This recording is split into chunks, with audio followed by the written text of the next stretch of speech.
Do you want to wholesale real estate in Massachusetts but don't know exactly where to start or what actually works today? Well, in this video, I'm going to break down step by step how to wholesale real estate in Massachusetts using the same MLS-based system we use to get contracts accepted and get paid without spending any money on marketing. Now, before we begin, be sure to download our state-by-state wholesaling guide in the description down below as well, and we're going to break it down in here too. Now, first off, what is wholesale real estate? Wholesale real estate is a strategy where an investor secures the rights to purchase a property and then sells those rights to another buyer, typically a fix and flipper, for a profit. And the most common method used is an assignment of contract. It's one of my favorite ways to wholesale real estate. Now, as a wholesaler, you enter the purchase agreement with the seller, and instead of buying the property yourself, you assign your contractual rights to the end buyer. Like I mentioned, typically a fix and flipper for an assignment fee, which is your wholesale fee. Now, here's a textbook example of an assignment of contract. Let's say you find a property worth $200,000 and you negotiate a purchase agreement for $180,000 with the seller. Now, instead of closing on the property yourself, you assign that contract to another buyer, the fix and flipper, for $20,000. Now, the buyer, they pay the seller $180,000, and you, the wholesaler, collect a $20,000 assignment fee. Now, in essence, that's wholesaling in Massachusetts in a nutshell. But now let's walk through the full 7-step process so you can wholesale real estate like a pro. Now, step number 1 is picking your real estate market. Now, when you're just getting started, I don't recommend trying to virtual wholesale halfway across the country in a state you've never been to, like a lot of amateurs try to do. It's a quick way to failure. I actually recommend starting in your local market because Massachusetts, it's the perfect place to start wholesaling. For example, if you're in Boston, start there and your entire county and even the surrounding counties. If you're in Cambridge or Springfield or Brockton or anywhere else in Massachusetts, start where you live. And the reasoning is simple. You already know more about your local market than you think. You know which areas are good and which areas are bad, where development is happening, and where demand is moving. And being local gives you an advantage. It gives you an edge because you can drive to properties, you can meet face-to-face with agents, you can build relationships, and you can move with confidence. So start in your local county and the surrounding counties first when you're in Massachusetts. And let's not overthink this step. This is where a lot of amateurs go wrong. Wholesaling works everywhere and especially where you're located. Now, step number 2 is finding local, quality, and trustworthy cash buyers. These are real estate investors, typically the fix and flippers, who are buying multiple deals per month for cash and are actively looking to buy wholesale properties. And the best cash buyers are hungry not only for 1 deal a month, but 2, 3, even 5 wholesale deals every single month. And you want to understand what they buy, where they buy, and how quickly they can close. Now, one of my fastest and easiest ways to find cash buyers in Massachusetts is using what I call the Google Ninja trick. All you have to do is go to Google and type in phrases like "sell my house fast Boston" or "we buy houses Cambridge," and the investors who show up are spending money on marketing because they want motivated sellers to go to their site, which tells you that they're most likely real cash buyers. Now, be sure to only click on the organic search results, not the ads, because these investors pay for those ads and they won't like that. But you'll also begin to see reviews when you type in these search phrases of flipping companies that you can click, you can find their phone number and give them a call immediately. And if you want to download my free step-by-step guide on how to find even more cash buyers using this simple trick, go to realestateskills.com/Google and I'll include even more search phrases you can use in Massachusetts. And another effective and easy method of finding cash buyers for wholesaling is Craigslist. So go to Craigslist.org, select your city, and search for phrases like "sell my house fast cash" or "we buy houses," and you'll find ads from investors who are looking for deals. Now, once you find your cash buyers, then you have to talk to them and get their cash buying criteria of what they want and where they like to buy, so you can find the exact deals that they want. Now, another powerful way to find cash buyers in Massachusetts is attending RIAs, which are Real Estate Investor Association meetings. These are local meetups where active investors show up to network, learn, and find great deals. Now, RIAs are mixed with fix and flippers, agents, landlords, private investors, hard money lenders, just a lot of people who are looking to be in the real estate game and looking to buy properties for all cash. Now, when you go to these meetings, you don't have to pitch anything fancy whatsoever. Simply introduce yourself as someone who finds discounted deals and ask these investors what they're currently buying. And this is one of the fastest and simplest ways to build real relationships with buyers because you're meeting them face to face. And for myself, for my students, we found some of our best cash buyers over the years and our most consistent cash buyers simply by showing up to RIA meetings, shaking hands, and following up. And chances are, if you meet someone who's actively attending a RIA, they are most likely serious about investing and serious about buying your deals. So it's an easy way to find cash buyers. And be sure to grab my free cash buyer script for talking to these cash buyers like a pro from day one, so you don't come off as an amateur and you know what questions to ask to get their buying criteria so you can get the largest wholesale fees possible. And you can get this at realestateskills.com/cashbuyerscript. All right, now it's time for step 3, which is finding deals on the MLS. And this is where the MLS offer system really starts to shine. Now, the MLS, or Multiple Listing Service, is the database of every single property that is actively for sale in your market, and it is one of the most powerful, if not the most powerful tools for wholesaling real estate when you know how to use it correctly. Now, the biggest mistake beginners make is treating every MLS listing exactly the same. But we're not interested in retail-ready homes that can be bought with a mortgage. We are specifically looking for distressed properties that need to be purchased for all cash because these properties must go to investors. They are perfect for wholesaling. And let me walk you through exactly how we do this. One of my favorite strategies for finding deals on the MLS is what I call the day zero strategy. And with the day zero strategy, it means you're looking at the listings that have hit the market within the last 24 hours. And these are brand new listings, and speed is everything here. Now, to do this, you want to log into the MLS through your agent and filter for properties that are active and that were listed today or yesterday, really within 24 hours. Now, once you pull up these listings, your job is to quickly scan them and eliminate anything that looks retail ready. And what you're looking for are properties that show clear signs of distress. So this might be outdated interiors, exteriors, poor photos, deferred maintenance, or language in the description that suggests the property needs work and must be sold for all cash. Now, the reason the day zero strategy works so well is because these properties often need to sell all quickly for all cash. And if you can be the first investor to call the listing agent and submit a reasonable offer, you can often get the deal under contract simply just because you showed up early. Now, over the years, this is hands down my favorite and our students' favorite strategies for locking up properties using the day zero strategy. When we're first and we give the agent and seller an offer that they can actually work with, it increases the likelihood of us getting that property under contract. Try it out. Let me know in the comments down below how it works for you. Now, the second MLS strategy we use is targeting older listings. These are properties that have been sitting on the market for 60 days or even 90 days or more. Now, when a property sits this long, something usually isn't working with the listing. Maybe the price was too high, maybe the seller was unrealistic, or maybe the seller's situation has now changed over time. And this is where motivation builds. When you call the agent on an older listing, you want to understand what's been holding the property back and whether the seller is now open to an investor offer. Now, very often, these sellers are far more flexible and malleable than when the property first hit the market. It's an amazing strategy, but only use this after tapping out the day zero strategy. Now, the third MLS strategy we use are keyword searches. And this is where you use the MLS search bar to look for specific keywords that agents include in listing descriptions that signal distress. Words like handyman special or needs TLC, cash only, investor special, or even fixer-upper. These are usually clear indicators that the property needs work and will not qualify for traditional financing. Now, by searching for these keywords, you allow the MLS to do the heavy lifting, and it will surface distressed properties even faster. Now, here's one of the most important things to understand about the MLS. These are not cold leads.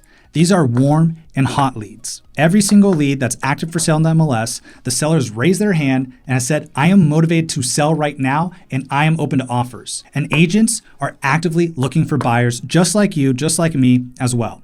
And that's why agents pick up the phone when you call them when they're listing a distressed property. You're not interrupting them. You're actually bringing them the solution, the exact solution they want. Because real estate agents only get paid when the deal closes. So they are as incentivized as you to get the deal done. It's pretty cool. So if you consistently use the day zero strategy, combine it with the older listing strategy, as well as with keyword searches, and only focus on distressed properties that need to go all cash, you are never, ever going to run out of wholesale deals that you can close consistently each and every month. So step 4 is calling real estate agents, and this is after we identified a potential deal. Now, the MLS makes this easy because the agent's phone number and email, guess what? It's listed right there on the listing. And your goal on this call is to confirm that the property is truly distressed and that it makes sense for an investor, and to also understand the seller's motivation. What's their reason for selling? And we call this the discovery call because you are discovering the repair needs, the seller's timeline, the price flexibility, and what the agent believes the property could sell for after repairs. Now, if you want to be a pro from day one and know exactly how to talk to real estate agents, meaning what to say and how to say it, then grab my free script at realestateskills.com/discovery. You're not going to regret it. Now, once you get this script, practice it and use it to get all the necessary information for the next important step. Now it's time for step 5, which is analyzing the deal. And this is where wholesalers either make money or miss their opportunities. Now, when you analyze a deal, to put it simply, you're answering one question. What is the maximum price I can get this property under contract at and still leave enough room for the cash buyer to make money and for you to make your desired wholesale fee? Now, to do this, we need a few numbers. We need the after repair value, also known as the ARV, the repair costs, then our desired wholesale fee, and then we're able to get our maximum allowable offer, and that allows our cash buyer to get their desired fix and flip profit. In essence, it makes it a wholesalable deal. Now, let me walk you through a simple example. Let's say we're looking at a property in Massachusetts, and the comparable properties tell us the after repair value is $400,000. Well, after talking with the agent and walking the property, we estimate repairs are at $40,000. Next, we decide our wholesale fee. And a fair starting point for most deals is $10,000 or even $15,000. So let's use $15,000 in this example. Now here's the math. We take the ARV of $400,000 and we multiply it by 70%. Now this gives us $280,000. Next, we subtract the repairs.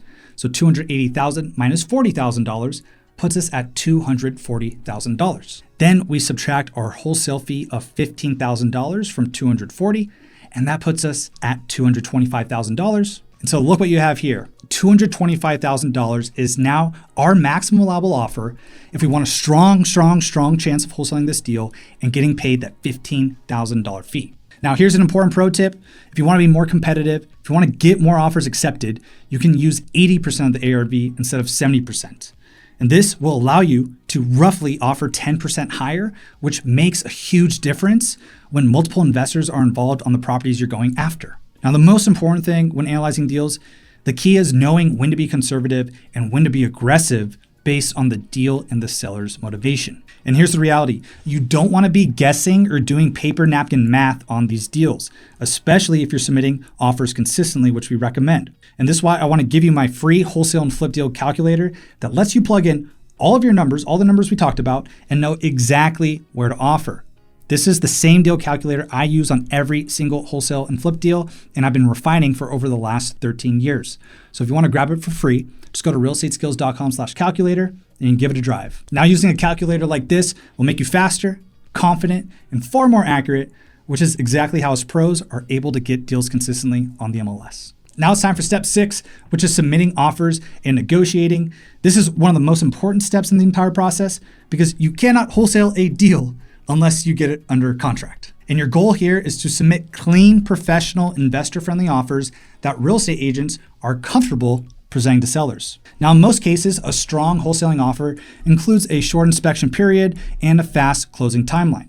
A 7-day inspection period and a 14-day close are usually very common and make your offer attractive, especially to sellers who need and want certainty and speed. And now let's talk about the earnest money deposit, also known as the EMD, because this is something a lot of beginners misunderstand. Now, the earnest money deposit is a good faith deposit that shows the seller you are serious about buying the property, and it's typically due within 72 hours of getting a property under contract. Now, in many Massachusetts markets, the EMD can range anywhere from $500 to a few thousand to even $10,000, depending on the price point of the property and what's customary for that area. But here's what's important to understand.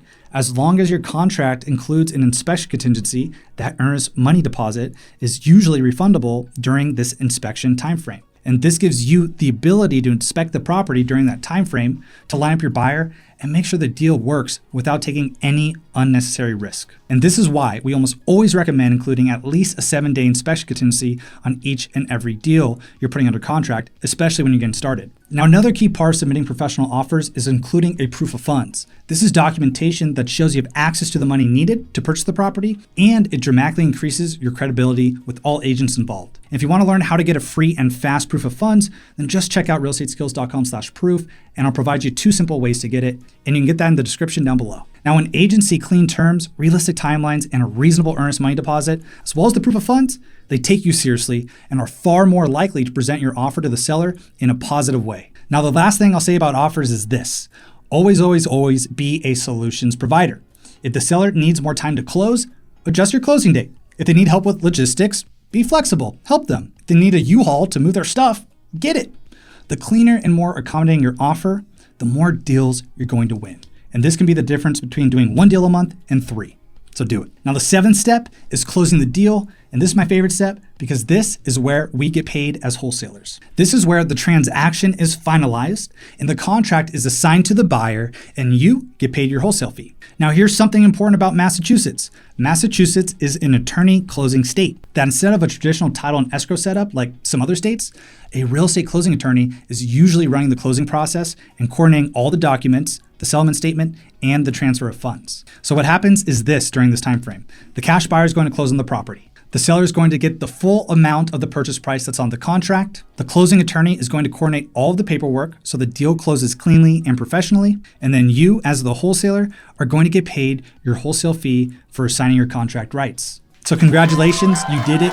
You learned exactly how to wholesale successfully in Massachusetts. And when wholesaling in this specific manner, meaning utilizing the MLS offer system, you didn't have to put $1 into the deal.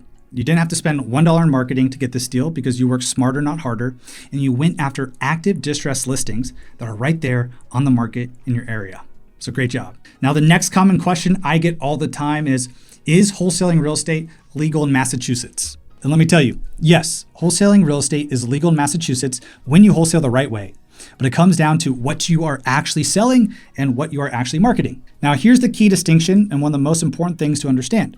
As a wholesaler, you are not selling a house. You are selling your equitable interest in a contract. Now, once a property is under contract and you own the rights to that contract, those rights can be assigned if the contract allows it. This equitable interest in the contract is what you are legally allowed to market and sell. Where people get into trouble is when they market the property itself as if they own it.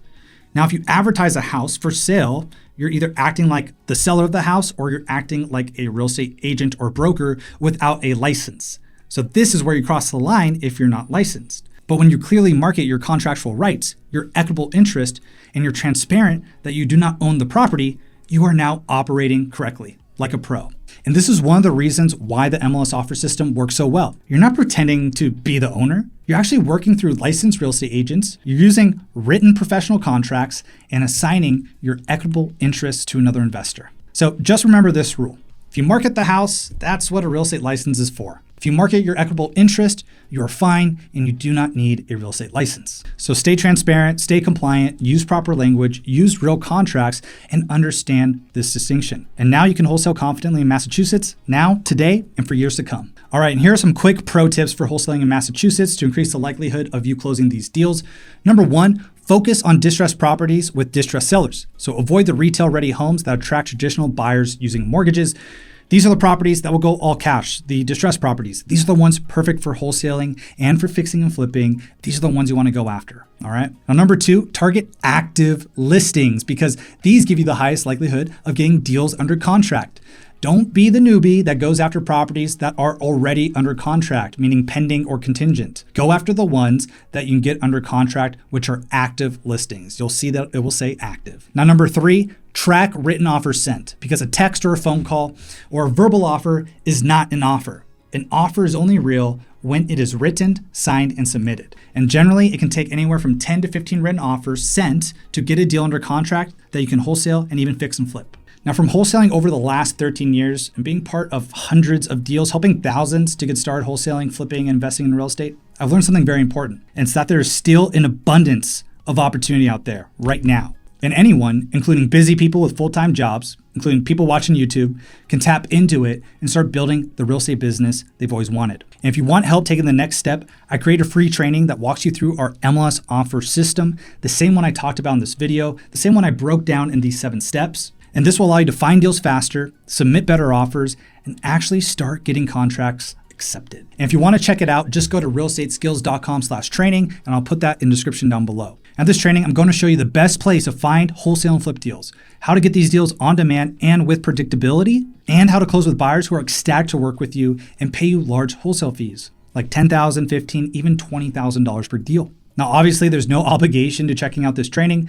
Chances are you're going to walk away with some great tips, some great tools that you can apply immediately and just use them to start wholesaling and flipping houses. So once again, if you want to check that out, just go to realestateskills.com/training and you can check out our free video. And if you have any questions about wholesaling in Massachusetts, leave a comment down below. Please like, subscribe, hit that notification bell because I'll have a ton more content coming out on wholesaling, flipping, and investing into cash flowing rental properties. This is Alex Martinez with realestateskills.com. I appreciate you. I'll see you in the next one.